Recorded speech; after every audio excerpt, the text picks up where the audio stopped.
అందరూ నిన్ను ప్రేమించే వాళ్ళే నీ చుట్టూ ఉండి నిన్ను ప్రేమిస్తూ ఉంటే వాళ్ళని ప్రేమించి అసలు నేను ఎంత ప్రేమ గలదన్నో తెలుసా, అసలు అందరినీ ప్రేమిస్తాను, నేను ఎంత ప్రేమ గలవాడినో తెలుసా, అందరినీ ప్రేమిస్తా అంటే ఎట్లా? అది ఎట్లా ఎట్లా ఎట్లా ఎట్లా? నీ చుట్టూ నిన్ను ద్వేషించి ఇబ్బంది పెట్టే వాళ్ళని ప్రేమించావనుకో, అది ఆత్మఫలము, అది ఆత్మఫలములో భాగము. నిన్ను ఇబ్బంది పెట్టిన వాళ్ళని కూడా ప్రేమించేది అసాధారణ ప్రేమ.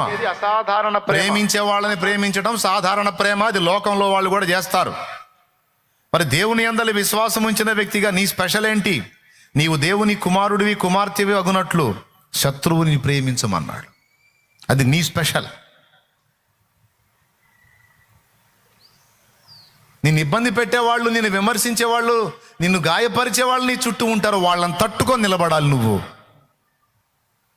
వాళ్ళని ప్రేమించాలి.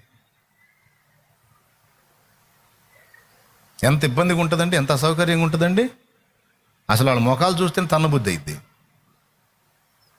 ముఖాలు చూస్తే లాగా ఒకటి పీకాలనిపించింది. అట్లాంటి వాళ్ళని ప్రేమించాలా? ఎట్లా?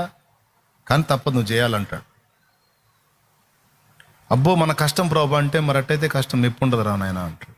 నా మెప్పు ఉండదురా నీకు, నా చేయాలి.